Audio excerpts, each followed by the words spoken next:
kai ke ne aku lele oh ya aku lele aku ni lagi apa mau oh ya oh kai ki mai time pai ngamari ke si kai ngalotu sian salema kita mau fan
Funganya Galilea ya Fion.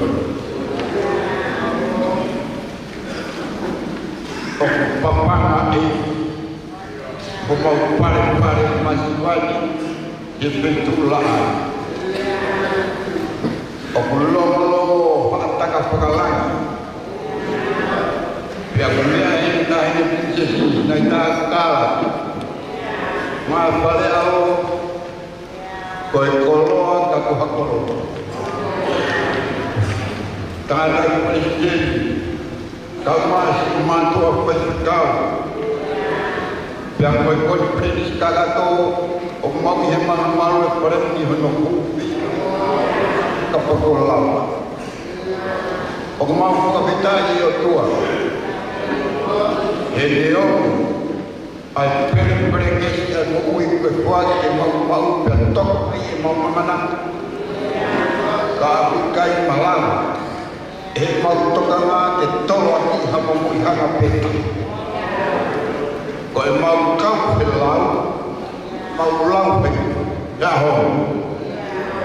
Kau haki nasi, mon pe,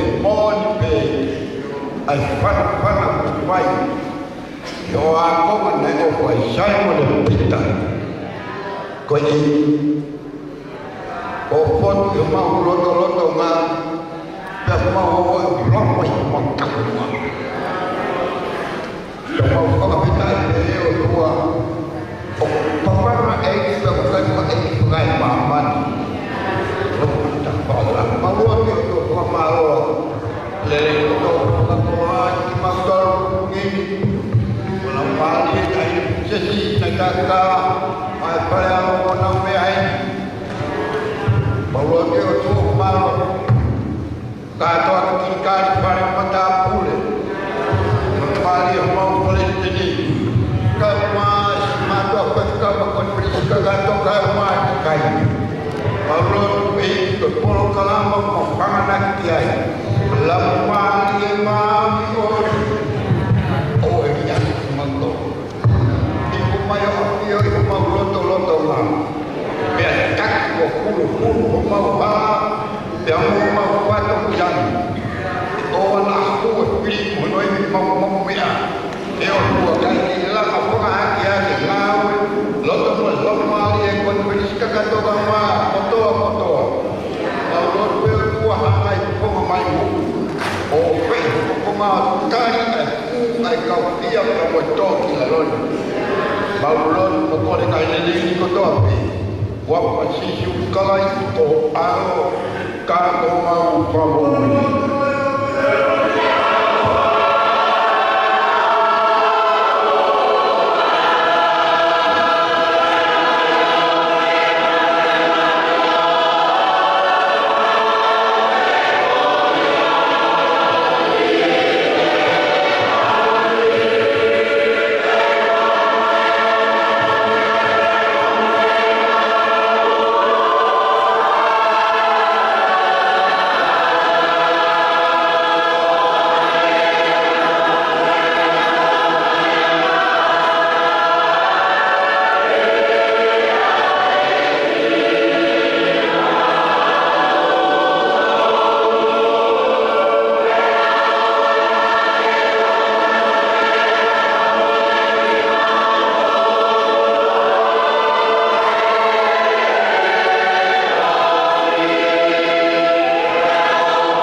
Ta koia mano mangue mga tangan e kai pai ki ai e whakatau ia ki tangata whare aia na e rama hau whare i o ni pia toa e uha pia toho mai e mai pia hoko moe hape o tō ki whare ko ia pia horo ia e koi mea lahi a hono horo pia kua kau se sisu e ngahi tangan pia opo e takai e nea panaki nea nea panaki a mina tōru o tā moia kumaro kai hakai hange koi kau tamana kohi tamana miai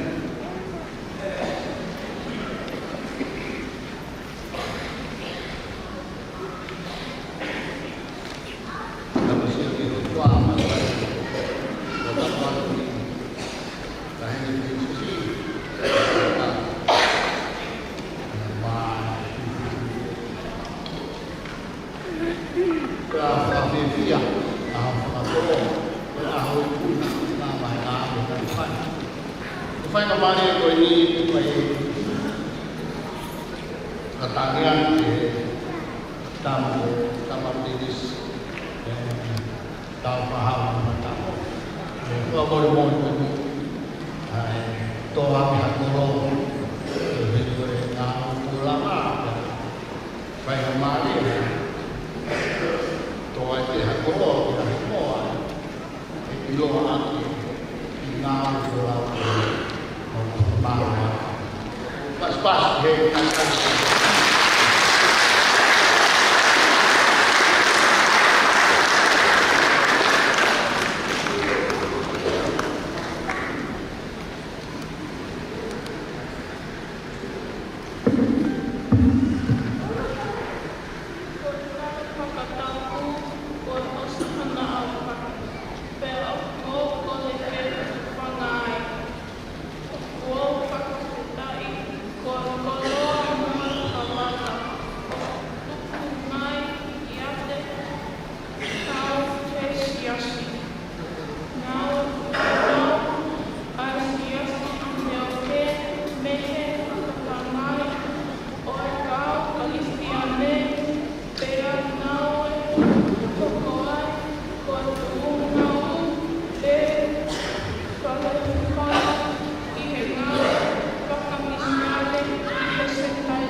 Mau tahu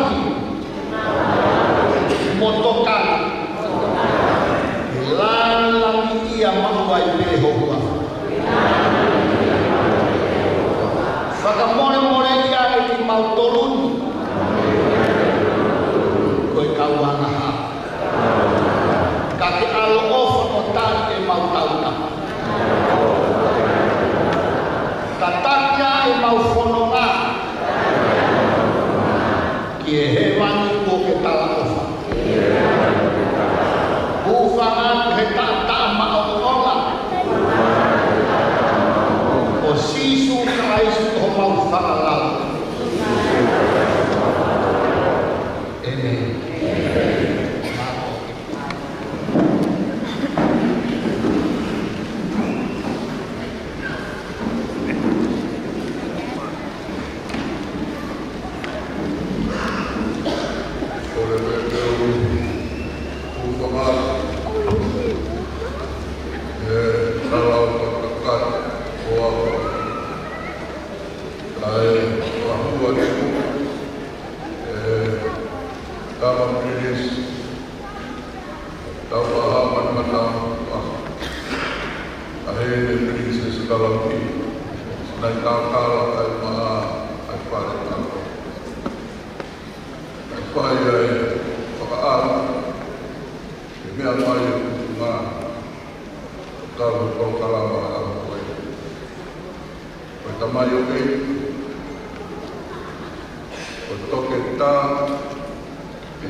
wow, ada nak.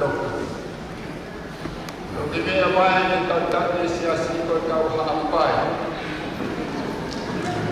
Kau tahu apa? Tahu?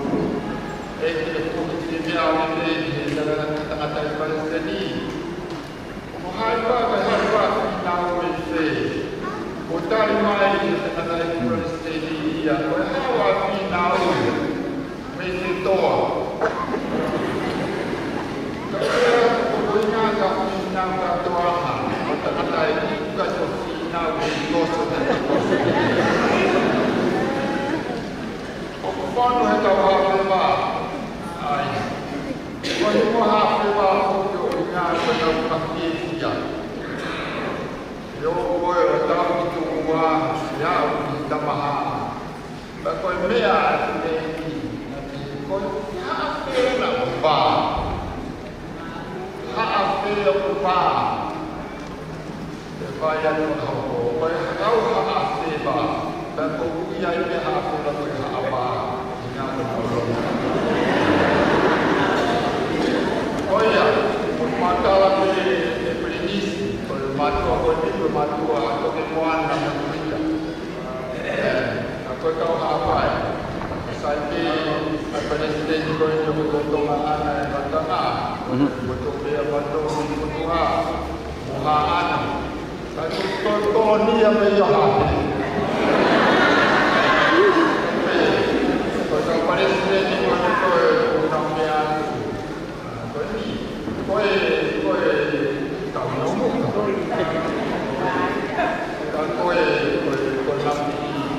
kau tahu nombor. Kalau dia nak keluar, kau ya.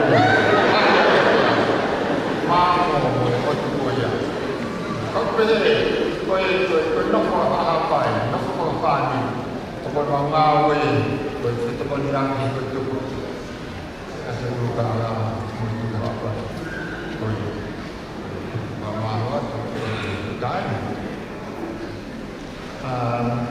I'm going to switch over to English now because we have guests. Yeah. I want to talk a little bit about this ground. I acknowledge 280 who is the king of Mali, whose title is part of Thailand. And then we go to the airport. Then Marae is Thailand Marae. So this area is Thailand. And I really love the name. Thank you so much for all of the one. For you know, I go over here. Katana yo kau Palestinian. Pare kufa di kau Palestin. Pare this ground is a kufa for the people who were settled by Europeans. This place is in the way of the shortest distance between Manukau Harbour and Tamaki River. And this is where the original people of Mali used to actually ride Manukau and drag their boats through here. This is their land. And they used to rest here. Kali Bufama.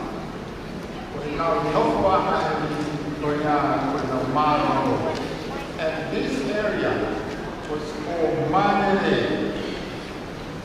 Some people would say that means lazy, but it's not. This is where you rest.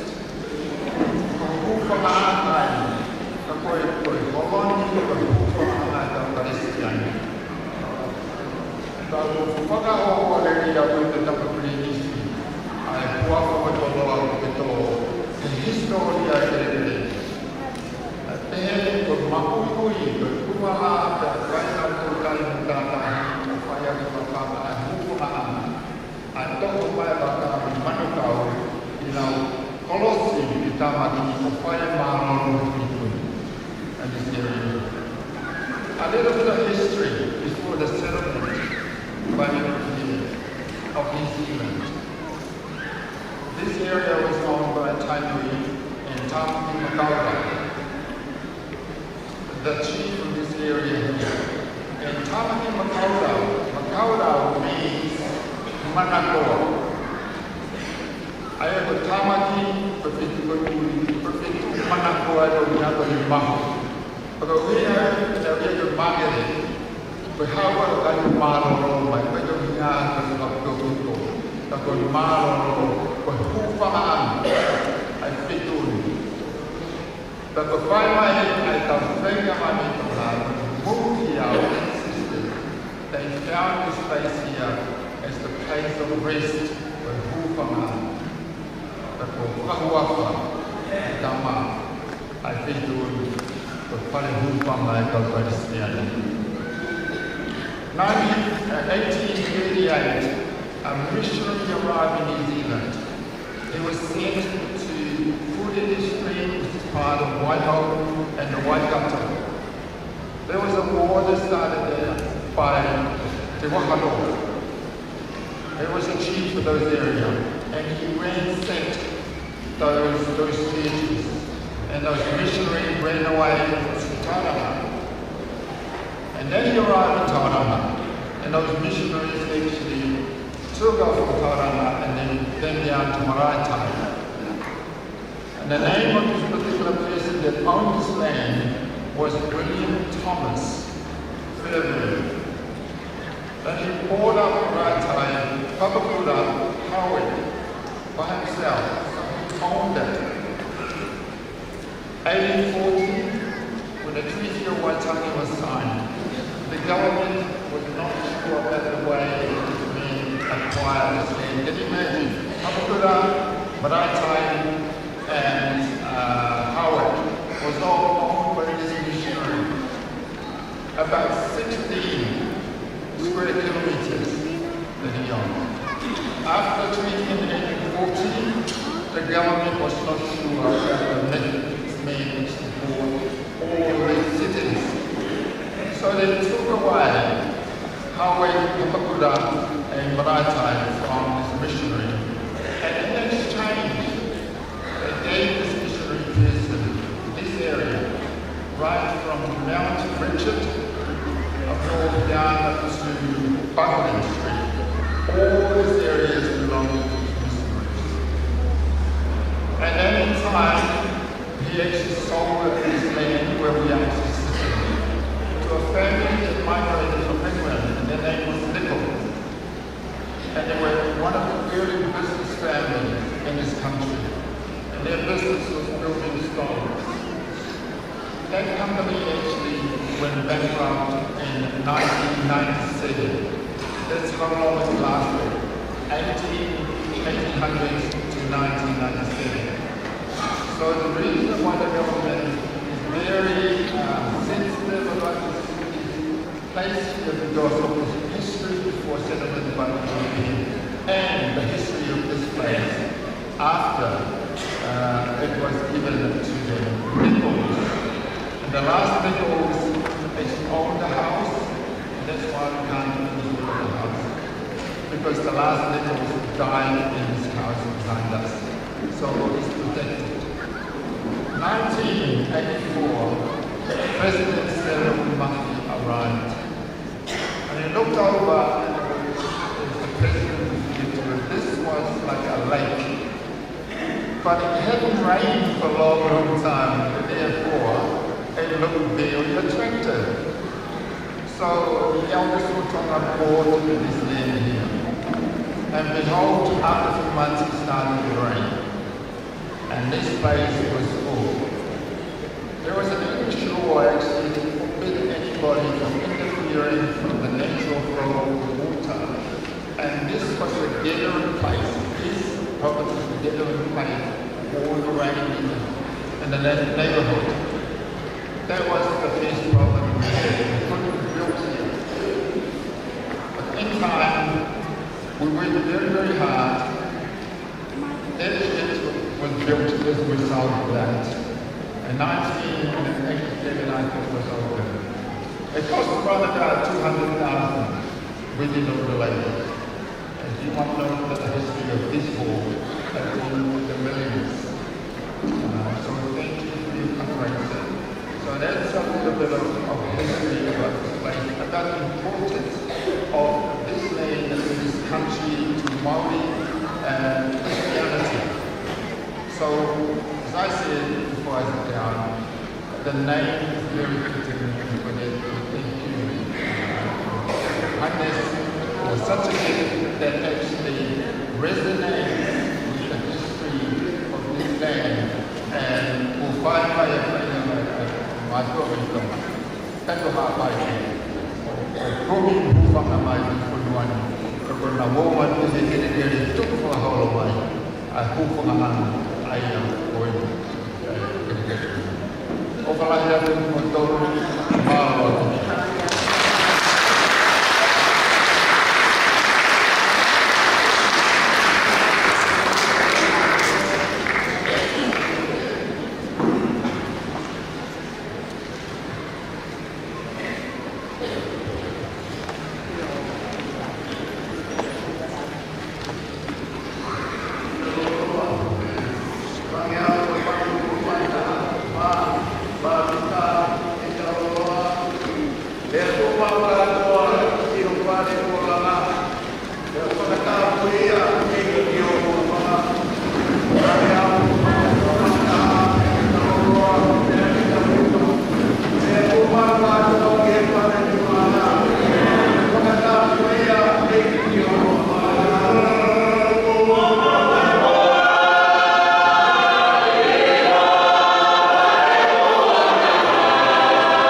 Pau i kai rana i silo wa pare.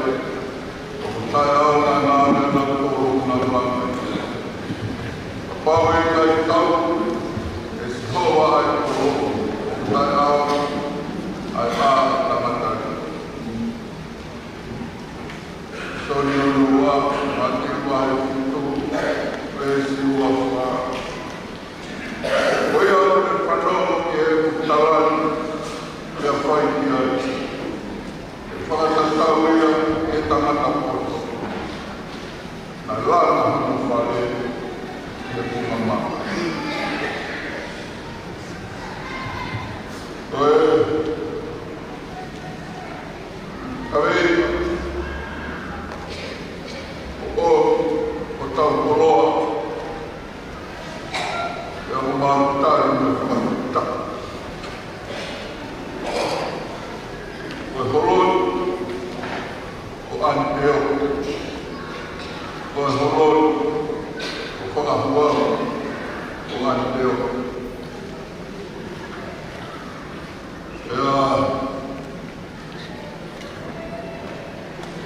O whakakautau, kawei nā mala, o koki, o kupeke o kaua, Whakamutai o hoa. Kai, sa sila tō, e tau whakapapau ki ai horoi. Koi ani teo. E tau whakapapau ki ai horoi. Koi ani teo. Koi koloa, koi tō mai. Ia rehe tāma. Pirinisi.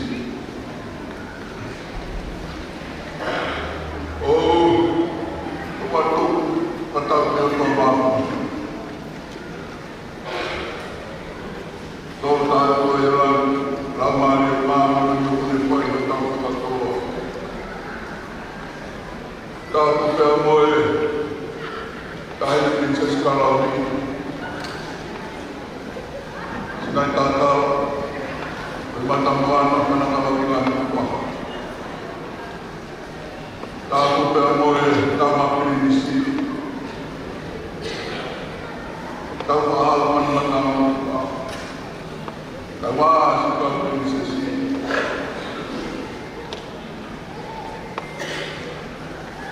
Rāwā mana Ana si pau Tau mā prinsesi. Mamre, sāra te mamre.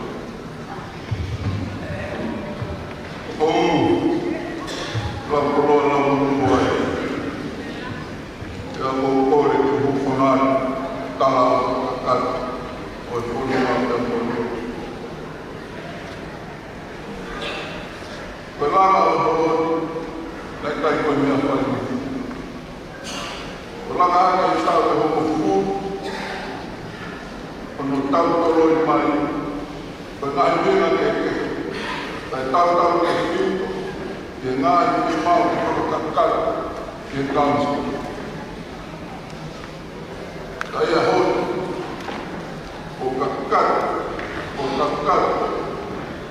e tau whiawhia. Tākara e tau koe, i whakapita i a kua mana. Mone whakaulawe ia i tau whanaki, o marawa te tau kōwhia, o whakatāpui ai horoi, o whakapau o Anteo. Tama Pirinisi, maro o tō.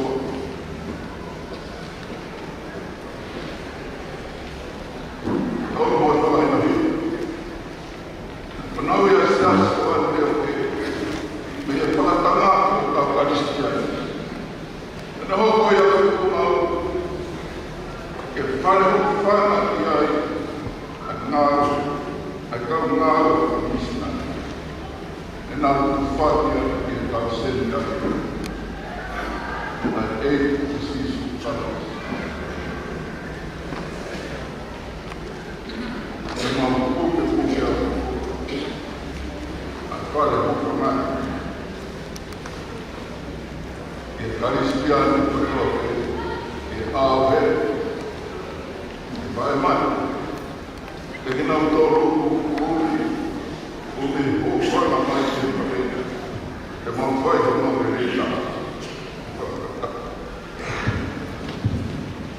bagaimana tentang melakukan berdoa puluhan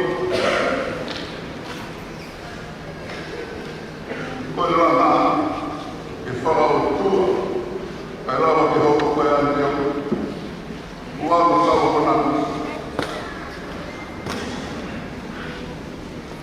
mahir doa sampai dia awak itu, kau nak pergi mana? Apa mereka ibarat masih boleh pergi? Aku tanya mana nak kau nak mana? Apa mereka masih boleh mana? Ferruri, também não vai ter nada mais no bairro. Vai todo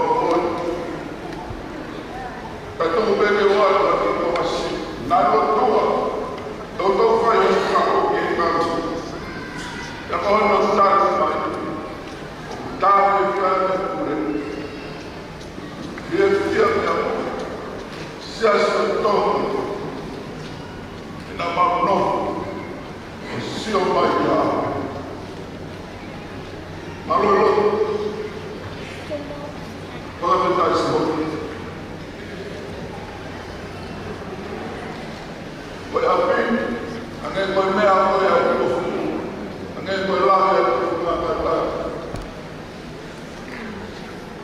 boleh tu apa yang kau suruh, kau mahu kita pakai rumah kau ya.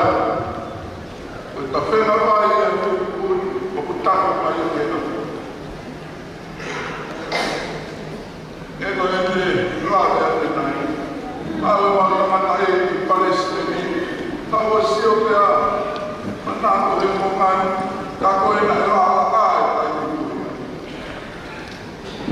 Apa itu betul? Tapi hal itu mengajar rakyat harus dilakukan. Apa yang rakyat boleh? Aku tahu, aku yakin jika itu adalah hal yang paling betul. Aku tahu itu faham, orang Muslim. Berfaham tahu kau, nak hal kau berapa ramai Islam yang nak berfaham. Dan ini bukan tahu ini apa tahu. Dan mohon maaf kalau itu tak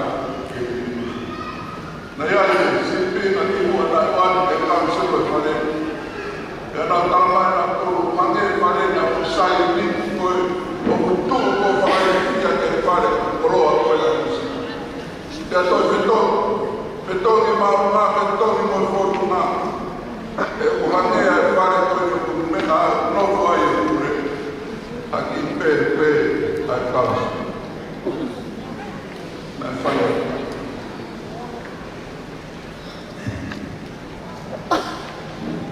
Nafahau.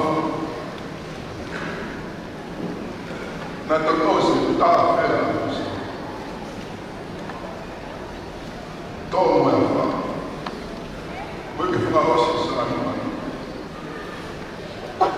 Betalan.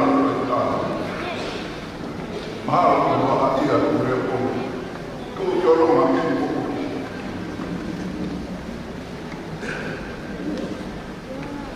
Tak macam, boleh. Itu mana? Tak ubah. Itu apa yang tak? Bersumpah dengan lagi. Faham? Kaya tukang bawa yang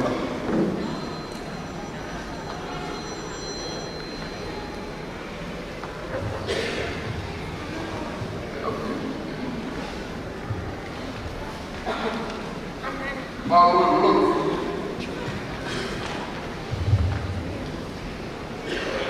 kalau main dalam itu, nak nama pelihara, kalau ada tapi ngapain?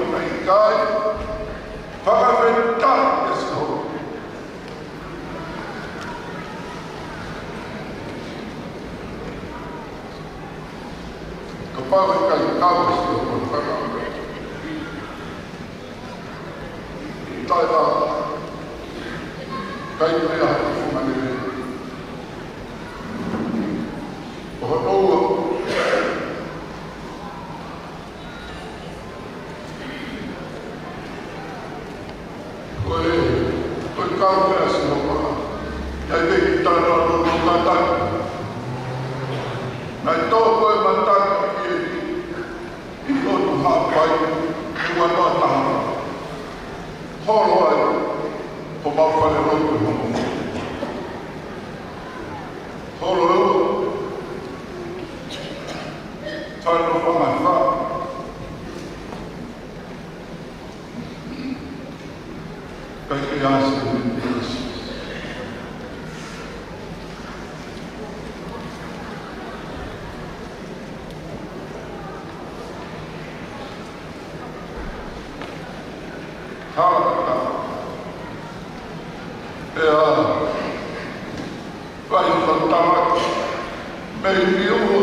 Eu estou vindo aí, vai na presidente de papá. Tapi apa falar kita mai berkata mai fawa ni kunci nak kata kunci toma. Bukan apa yang standard fa. Kita mai dari kita. Standard fa kita paling standard. Yang dia paling. Kita mau itu dia. Tapi mana lepas, orang standard kalau kita mau muda. Dan mau muda, yang kaya apa mai pasti.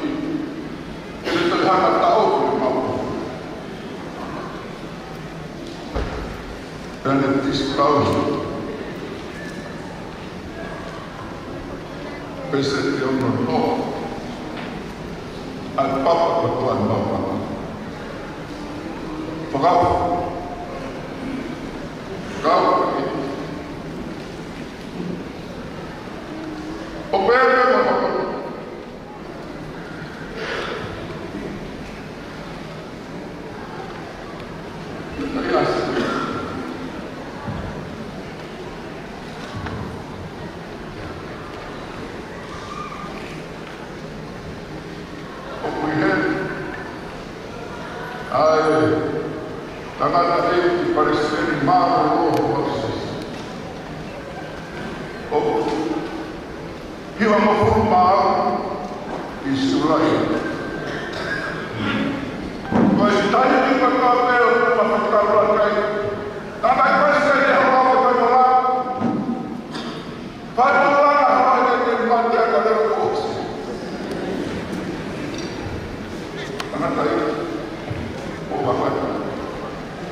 una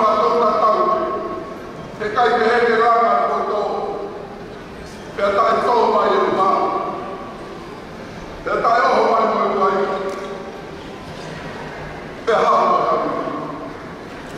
lana to lana ai lana pa lana to para to ta e che desce dalla e questo su calesi para ma o pane ai malati ma vai ma che vai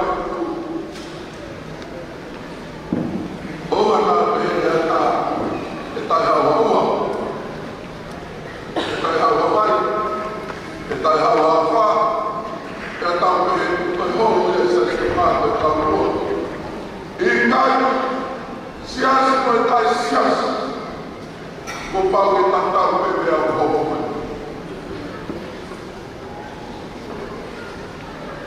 Haka toka nā ia ke haa o natua, kai lama e ke e tau me e ke whakau.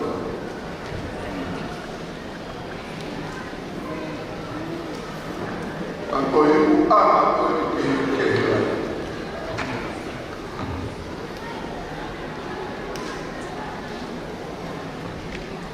Ko holod, matwa yung mahuli na ako Kristus. Yung ako ay yung pangkatang na kalayas.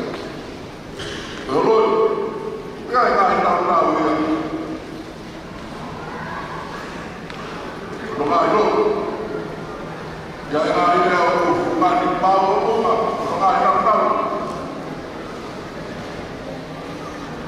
Beri benar di bawah istri. Tak kau hak kalau balik mentah itu. Benar ini mata apa? Benar ini kau kamera. Oh, benar benar itu. Kali saya sentuh, pokoknya orang mau diutuh yang utama ini semalam. Utuh yang dekoi, utuh yang dia utama itu. Benar itu pada utuhkan yang ini khusus kawas.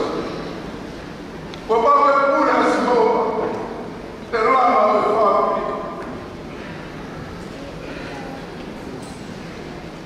Bapak kau yang kau nak.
mau ia ia moen pakai kita nak mau lah mai malo ai opa ulu ai ini kalau mai be ai siasi mengai nak tu ai ini ai ma ai au ai dio konua pakai malo kalau mai be ai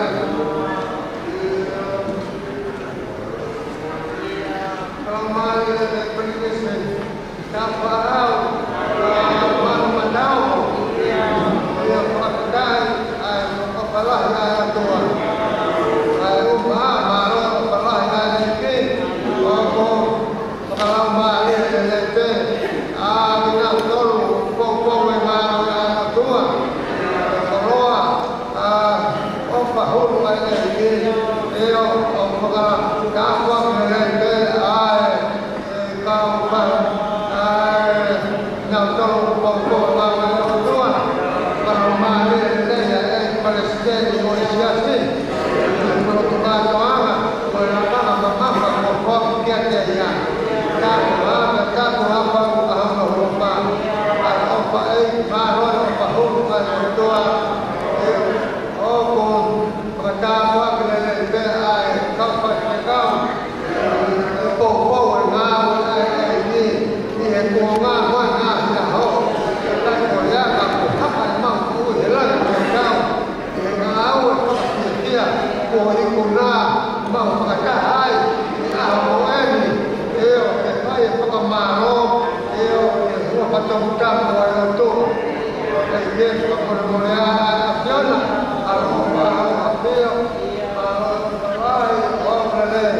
the princess kalau senai takal kapalaman matau kapal dan aku api kita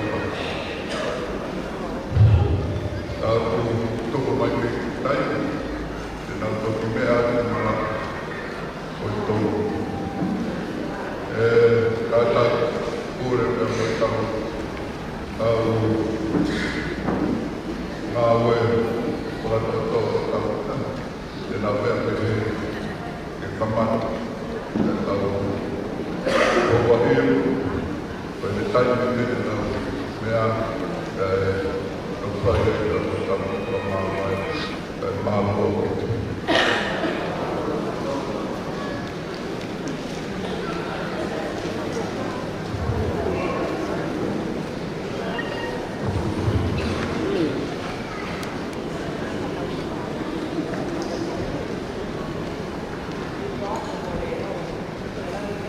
Betul. Kuya termasuk ko tawa mata ayah ini sesuatu mata. Kefaki komo bahagi time kami yang kita main di peta. Kui, madam, mama kaki rumah. Bukan itu boleh lama. Untuk mama bilang, mama beri. na tu lo ko yo lo ko okay kapati ay magtantan lo ko ay tewe ke kilo oh ya malam itu